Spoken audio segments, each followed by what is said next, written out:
Hi everybody! Did you know that there is a Chinese equivalent of the English idiom, speak of the devil? In Chinese, the so-called devil refers to Cao Cao. Who is Cao Cao then?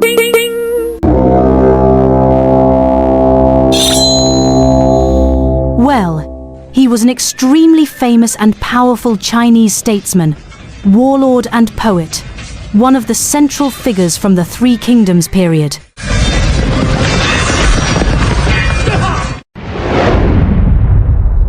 Today, we are going to share two stories and an ancient poem related to three of Cao Cao's most brilliant sons in history.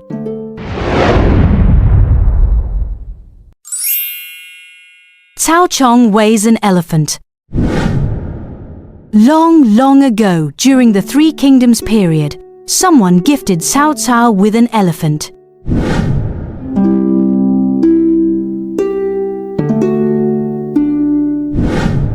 Cao Cao was so happy that he took his son Cao Chong and all the officials to view the elephant. The elephant was tremendously tall and big, and the people were amazed by its presence. Wow! Cao Cao said to all, "This elephant is really big. How much could it weigh? Does anybody have a solution to weigh it?"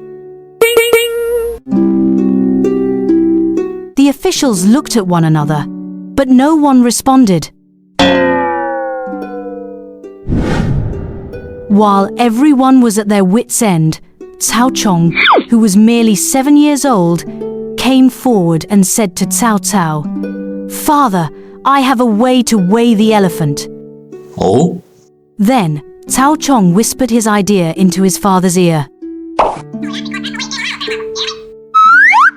Soon after, a smile appeared on Cao Cao's face, and he announced to his officials, "Come, let's head to the riverside to watch the weighing of the elephant."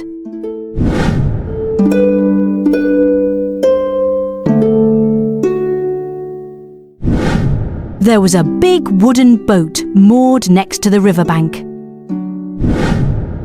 Cao Chong asked the men to lead the elephant to the boat. No sooner had the elephant been brought onto the boat began to rock violently. After the boat's motion stabilized, Cao Chong directed the men to use a knife to carve a line on the outside of the boat, marking the water level.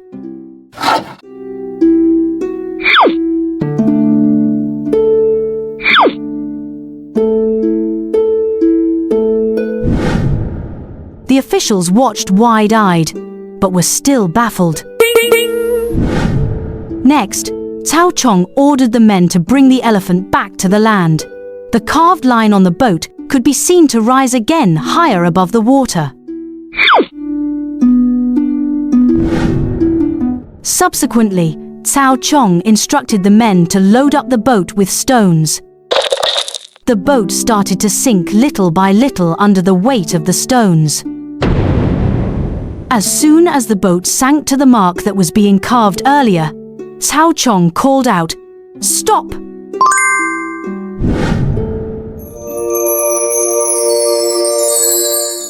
Only then did it dawn upon the officials. If they weighed all the stones in the boat and added up the weight, the result would be the weight of the elephant. Loud applause and cheers erupted from the impressed crowd. "Bravo! Clever! How ingenious!"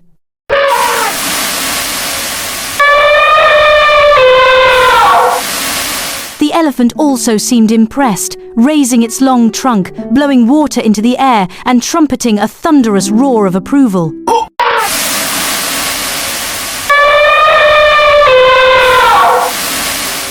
Cao Cao was very pleased, beaming with pride. While lovingly stroking Cao Chong's head, he looked over to the officials, as if to say, "Look how smart my young son is." Let's revisit the little prodigy Cao Chong's brilliant plan. First, lead the elephant onto the big boat. Thereafter, observe how much the boat sinks and draw a line across the side of the boat. Then pull the elephant off the boat and load the boat with stones until the boat sinks to the point where the line is drawn. Finally, weigh the stones on the boat, and the elephant will weigh as much as the stones. Woo!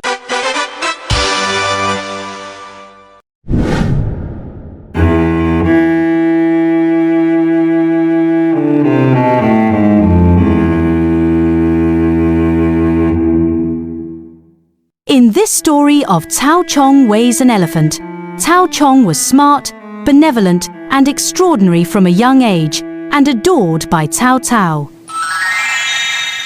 Cao Cao commended him numerous times publicly to his officials, and even had the intention of naming him as the successor. Tragically, Cao Chong died before he reached the tender age of 13.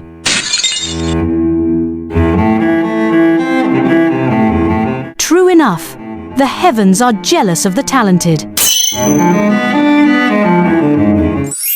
The 7 Steps Poem. The second story revolves around Cao Cao's other 2 sons, Cao Pi and Cao Ji. After Cao Cao's death, Cao Pi was crowned the emperor.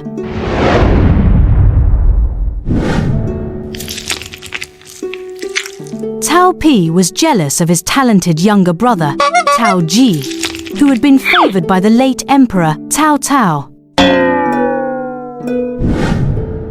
Cao Pi feared that his younger brother would compete with him for the throne, so he tried to get rid of Cao Ji from time to time.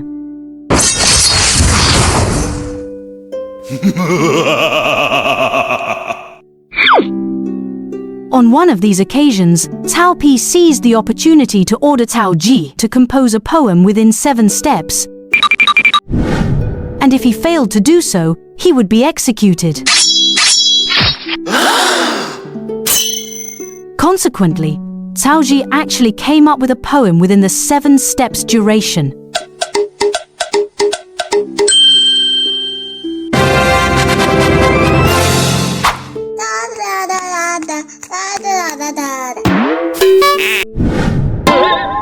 Afterwards, Cao Pi was so ashamed of himself that he let Cao Ji off. What does Cao Ji's poem say? Let us now appreciate this poem, written under extreme grief and anger by Cao Ji, a poet from the Wei dynasty during the 3 Kingdoms period. The 7 Steps Poem, 3 Kingdoms Wei by Cao Ji.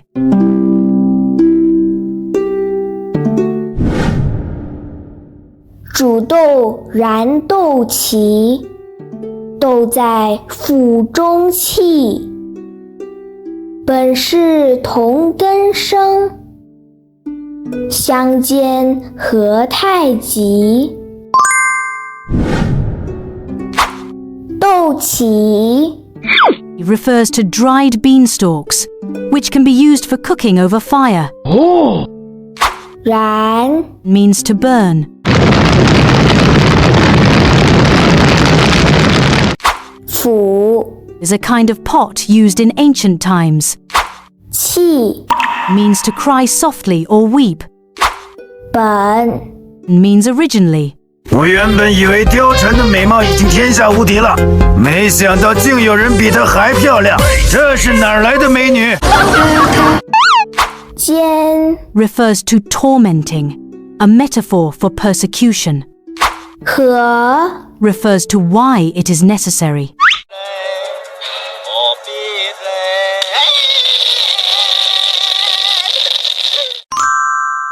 Poetic interpretation. The beans are being cooked in the pot. The beanstalks are burning under the pot, and the beans are weeping inside the pot.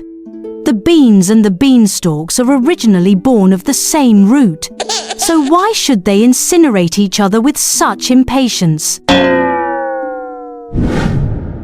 In the poem, Cao Ji compared himself to the beans cooking in the pot, and Cao Pi to the beanstalks that cooked the beans with fire. He used this metaphor to chide Cao Pi. We are blood brothers from the same parents, but why do you treat me so cruelly? 7 Steps poem has been widely circulated to this day. Even Elon Musk, one of the world's richest men, had quoted it at one point on X, formerly known as Twitter, and sparked much debate among netizens. Because Musk's tweet began with the word humankind in English, some netizens speculated that Musk was using it to lead people to think about the relationship between people. Simultaneously, it was implied that the destiny of all humans is interconnected and that there is really no need to be bitter and difficult towards one another.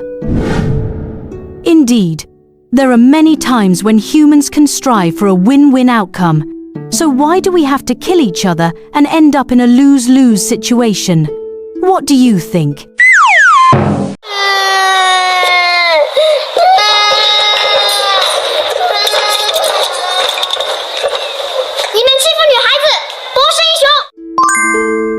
完结，请点赞订阅，谢谢，我们下次再见。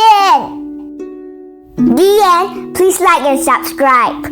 Thank you and see you next time. Bye bye.